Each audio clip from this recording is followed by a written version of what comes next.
to connect with the God inside.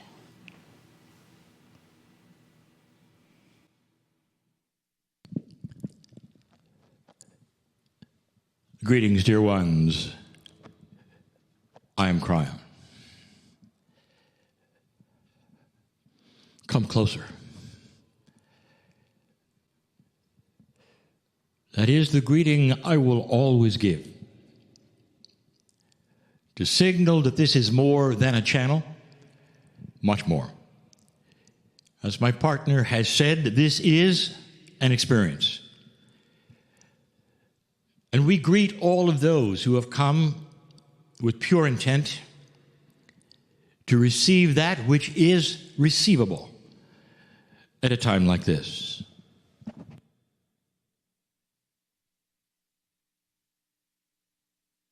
This is the time where I would ask, why are you here? Some would say, well, I've heard about this, and I'd like to know more. And some will say, Kryon, get on with it because we know what's ahead.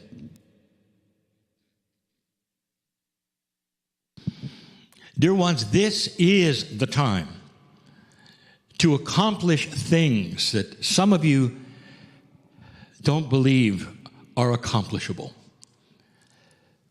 Every single one. It's such a beautiful time. It is a time for also a meeting of the minds. This will be one of the first times that I have said this, but it won't be the last. The idea is this. The perception is this.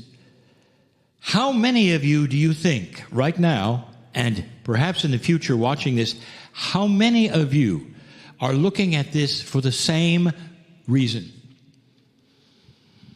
That you're expecting things for the same reason?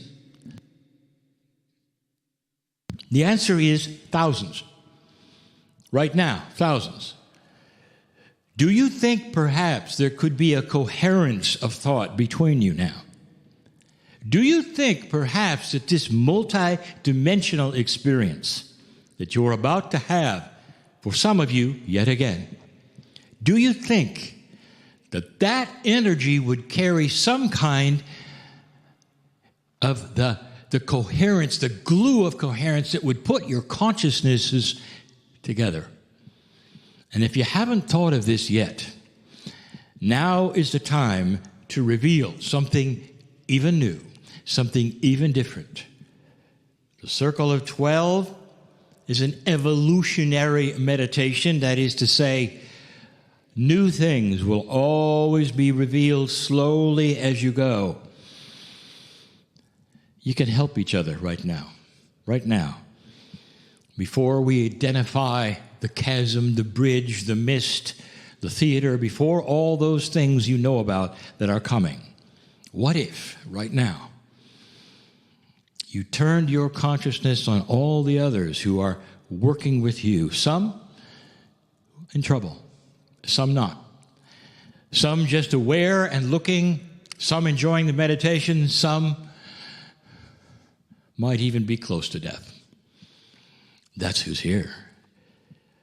So perhaps all of you together right now, all of you together, will bless all of those who are here watching, waiting, participating, being, and say, we're with this. We're all together in this. We can help each other because together the consciousness is enormous. It amplifies itself in the coherence of the field, and so many can be benefited simply by your healing. Did you hear that? So many can be benefited by your healing. The Circle of 12, again, is a metaphor of the 12, which is the structure of the universe, indicating that the circle is that a closed loop that you enter, and you enter into literally the structure of everything. That Circle of 12 means that you come into a portal that is not your dimension. Again, I will say, every time I will remind you, you live in a single dimension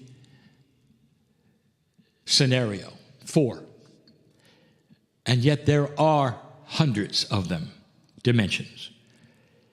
And so if you are stuck thinking that your reality is simply in that single-digit dimensionality, dear ones, you're welcome to stay, but wouldn't logic tell you that there's more? And that perhaps that you are designed not only to find them, but eventually to work with them, to live in them, to use them. For they are there. Ask a physicist, is this something that is only metaphysical or is it physical? And the physicist will tell you, oh yes, there are many dimensions. And we are discovering more all the time. So let's use them. Let's work with them. Let's discover them together. We always talk about this chasm that a bridge crosses. And there are so many who continue to say, well, I'm able to visualize a canyon or a chasm or all those things. That's very, very common. I'm able to visualize a bridge across it. I'm even able to visualize that there could be fog or a mist that would keep us from seeing perhaps the other side of the bridge. I'm with you on all that. But then they'll say, but when it comes to the mist, there you lose me. We'll get there, dear ones. I want you again, with your own free will, to join me in the metaphors before us. That chasm that nobody can leap across is the chasm of belief. It is so profoundly there. The channel today spoke of your training. What have you been trained is real and not real? What have you been trained to be afraid of? Now that's a big one. Especially for those who simply cannot go across the mist. You'll say, well, I want to, and that's why I'm here, but what is it that you've been trained in that perhaps your body says, well, wait a minute, that's not what we're supposed to do. Don't you remember being told early, this is real, this is not, beware of this, beware of that. That is part of why some of you are unable to go across the mist. I'm getting ahead of myself. As you look at this chasm and you realize what you are seeing yet again every single week is the difference between the perception of what is real and the unknown. And the bridge that goes across them is given to you now. It is something that is fairly new. You have always been able to do it. Some of you do it very well, but not all of you. And in this new energy, this bridge is common for all. The bridge is then the bridge of belief, and we've said that before, because you go from that which is common to that which is not common, from a known to the unknown. This is the beginning, if I could say, of the hero's journey, where it is the hero that has to go into the unknown to perform those tasks which will bring him or her to a realization or to a goal. And that is what you are doing right now. I want you to examine the bridge one more time as you step, if you choose, on the bridge to go to that place in the middle of the bridge where the mist is. There are so many attributes of this mist, dear ones, and we've given you 2 or 3. There are more. It truly does represent many things. You cannot see through it, so therefore, what is on the other side is unknowable. But to many of you, the unknowable is that which is feared. So right away, you'll understand why the psyche in the human being puts you to sleep.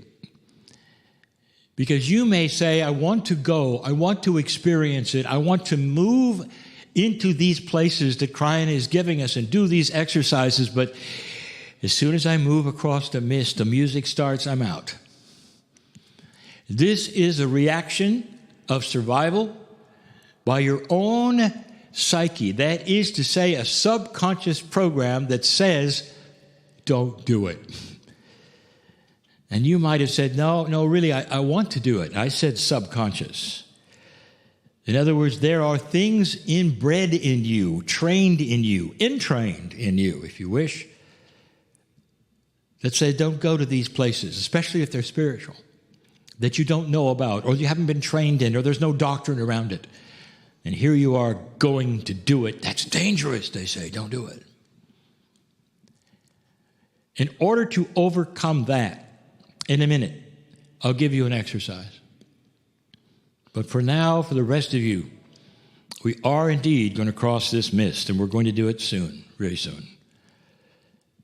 And this is where I'm going to say, in a moment, an invitation to take my hand and let's go together. For those of you who have had trouble in the past going to sleep, I want you right now to put your hand on your heart and say to Spirit, let me experience these things which belong to me. Let me experience, if you wish. Let me experience. Let me experience. I give intent that it's okay. I give permission to experience the grandness of my own soul. Will you say that? I give permission to experience the grandness of my soul. I want to stay awake. Take my hand. Let's walk through the mist together. Stay awake. Stay awake. You gave permission. I know there's music. I know this is different. I know you're moving into a place you didn't expect. And it is unusual. Do you feel the difference between the dimensionalities yet? Does it make the hair stand up the back of your neck? Because you are moving into a place that many have never moved into. Only the masters had the knowledge to know it was even here or available, and it is you.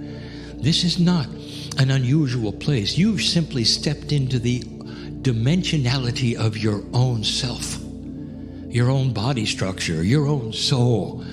And you're starting to look around, and you don't recognize things, and then you recognize other things.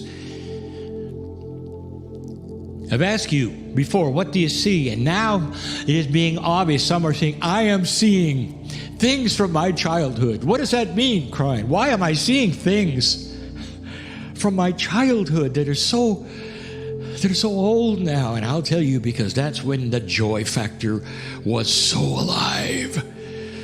That's when you were happy. Are you starting to get this? You see, that never went away. In that is a metaphor. It has always been there, ready for you to take back across the veil when you wake up. Remembrance of joy. Come with me. Come through the door. Come through the temple. Let's go. Let's go faster than we have before. Let's go to that theater right now. Let's go to that theater where you look down and you see a number of seats. You're not really sure how many. It kind of goes into the dark, doesn't it? But you see the pathway, that sunken amphitheater, that's the theater in the round. You see the pathway going to the stage and then the chair. Let's go there. Let's go there now, a little sooner than normal, because I want you to experience some things with me. This is the time for healing. This is it. This is the time. Stay awake. Take a breath. There are things to do right now that can change your life forever. And I'll tell you right now, these are not things that God is going to do for you. These are things you're going to do with the partnership of that which is in your soul, made in His image. You are part of the creative source, that which you call God. And that is what you're going to experience, the partnership, not a takeover. And I want you to sit in that chair for just a moment, and I want you to look around. With your free will and permission, look around. And when you do, you're going to see in the chairs thousands. This is no longer a theater, it's a stadium. We have said this before. In a multidimensional space, things change. And they change radically, and they change quickly, and they can be many things. For multidimensionality is that way. It morphs and moves with your consciousness, with your agreement. Just like your cells, just like the disease in your body is standing by to be eradicated. I know who's watching. I know who's listening here.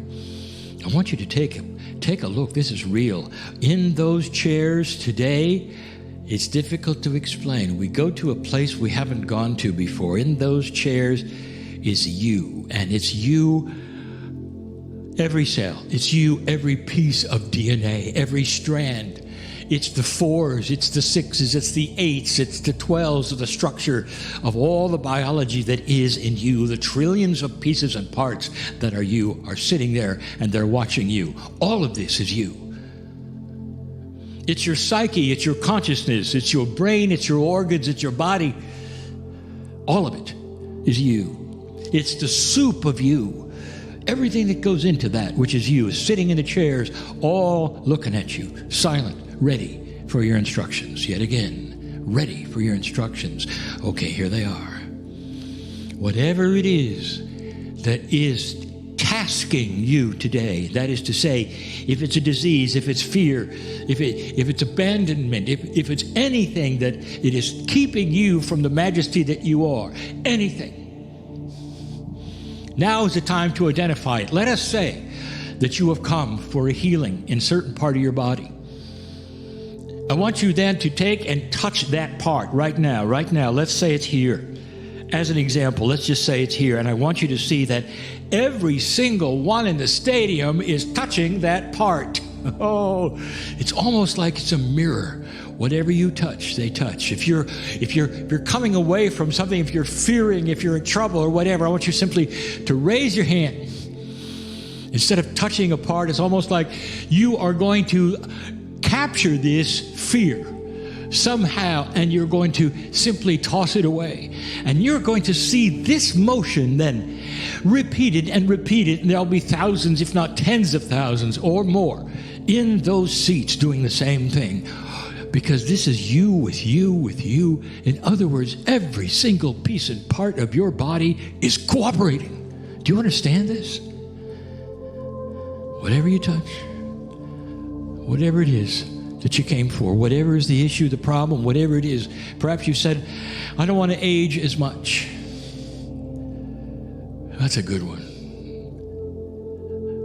That's very doable. But you touch yourself anywhere you want to that would represent what you think is aging, perhaps.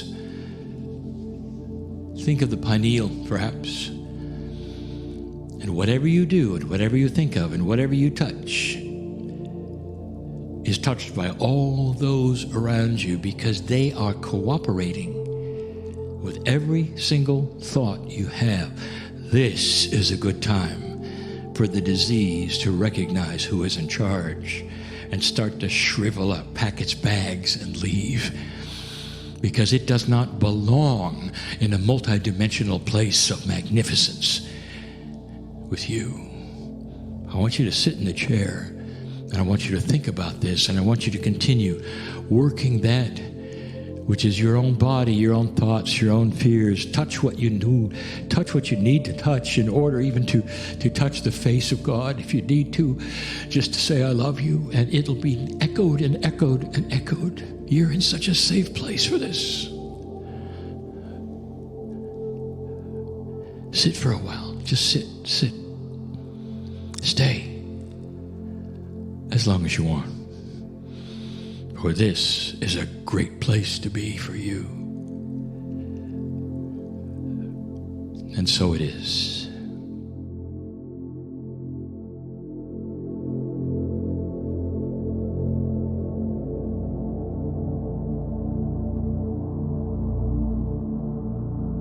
Surround the human body. Mm-hmm. And Beverly Rubik was a pioneering researcher, wrote the Biofield hypothesis in 2002, which describes it as basically a weak electromagnetic field that contributes to the organization of the organism. And it consists of known electromagnetic energies and also what are called weak or putative, meaning rumored to exist, subtle energies as yet somewhat undefined by science. And the way that I came to discover this term, biofield, was through the path of independent research exploring how sound impacts our health. And specifically, I had been using tuning forks. So I had been using tuning forks, but the kind that you use to tune an instrument, what are called unweighted forks that just make a specific tone. They're like an acoustic tone generator. And also weighted forks that have barrels or weights on the end that you use to apply to the body or on the body. And I had been exploring this as a hobby for a number of years. I picked up my first set of tuning forks in 1996, and I introduced them into a small massage therapy practice with some people that I felt comfortable with enough to say, hey, can I wave this tuning fork over you and let's see what we notice.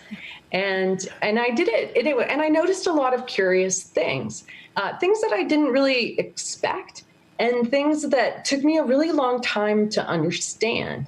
In fact, it took actually going to college. I started in 2006 and got undergraduate and a master's degree and wrote a thesis called Exploring the Effects of Audible Sound on the Human Body and its Biofield, because I wanted to understand the phenomenon that I was encountering from a scientific basis. And I wanted to apply scientific language to it. And part of the reason why I wanted to do that was because back in the 90s, when I told people that I was using tuning forks for healing, like you can imagine the kind of skepticism that I encountered. And I felt kind of the same way, right? Like tuning forks to me were kind of like woo-woo and weird. And I didn't really understand what was happening and I couldn't really describe it well. So the skeptics like had a field day with me. But my clients and I noticed that they were experiencing relief. Even though I didn't really know what I was doing, the tuning forks that I got were C, D, E, F, G, A, B. And they came with a little tiny instruction book and said, you C over the root and D over the second and E over the third. So that's what I did. And I didn't really have any other guidance except for that. But I started making observations, for example, as I passed the tuning fork sort of around and over the body, that the tone would change in different areas. Now, skeptics would say that that was room acoustics or the Doppler effect. But I found that I could have the same person in the same room kind of do the same thing, and it would sound different. So I understood that there were room acoustics, that there was a Doppler effect, but there was another element going on. For example, I remember when somebody came in and they had sharp pain in their shoulder. And I held the tuning fork over it. Now, you would think that a tuning fork that's the note of C, you're going to activate it and hold it anywhere, and it's just going to be a C. But that's not what I found. I found that if I was over an area of sharp pain, for example, the tone would actually go sharp, and I could hear it, and the person could hear it, and the body could hear it. And the body, when it heard itself all sharp, was like, man, that doesn't sound right. And I discovered that if I just kept holding the tuning fork in that area where the body was clearly out of tune and in pain, that after just a few moments, the tone would start to settle down and become less sharp. And that the person that I was working with would sort of like take a big breath and relax. And then all of a sudden, like it would sound like a C again. And then the person would rotate their shoulder. This is what happened this very first time. And they said, oh my God, there's no pain. It just disappeared, right? And we both looked at each other like, oh, maybe that could happen.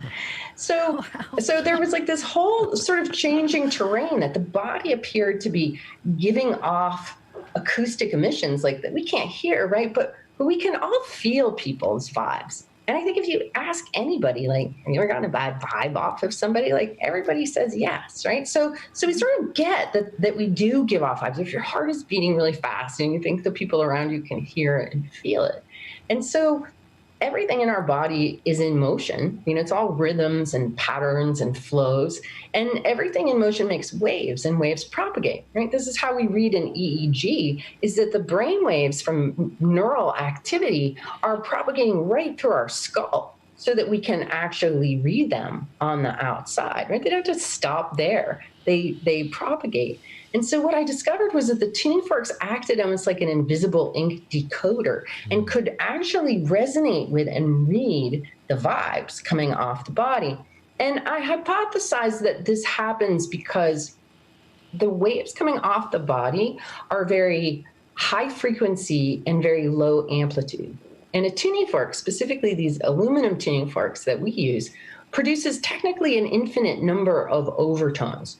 And so those inaudible, like high frequency, low amplitude tuning fork frequencies intersect the frequencies coming off the body. And that information precipitates down into the hearing range. Now, not everybody can hear the differences right off the bat, but people learn over time that different emotions actually produce a different frequency signatures that you can hear and identify.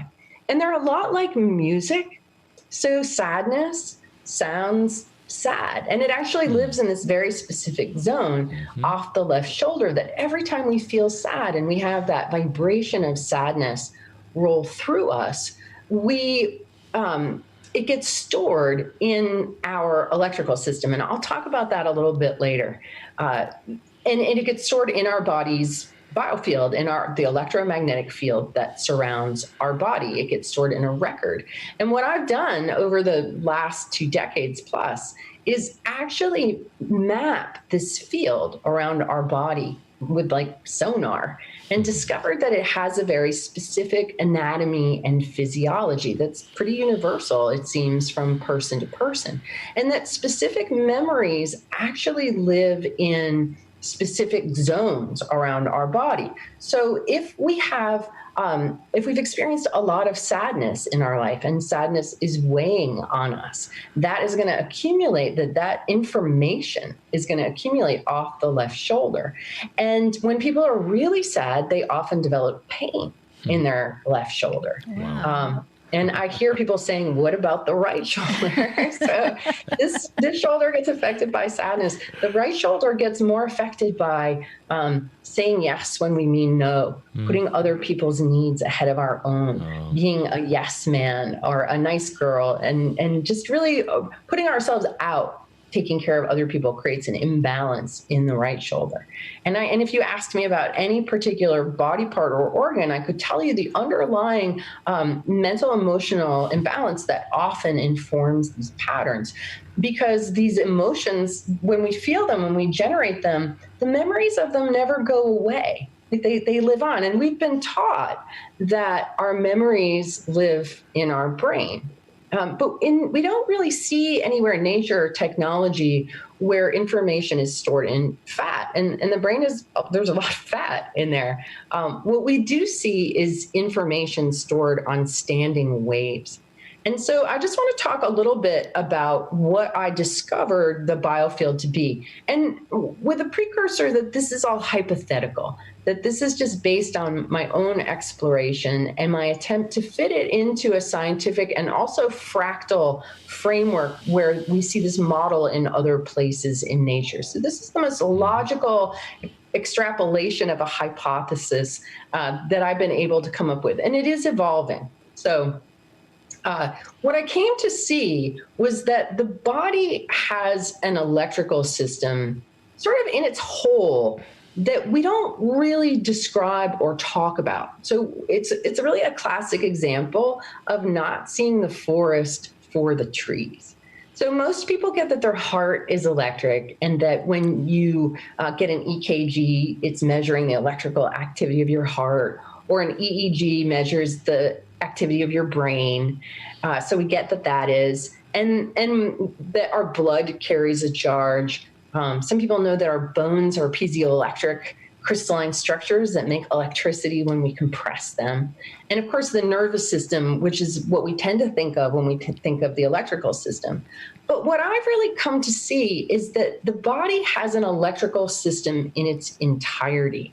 And that this system, like self-organizing electrical systems, is toroidal in structure, meaning it's like a sphere with a spiral channel down the middle. And it's bounded at the outer boundary with like a plasma, an electromagnetic membrane that keeps it as a self-sustaining unit.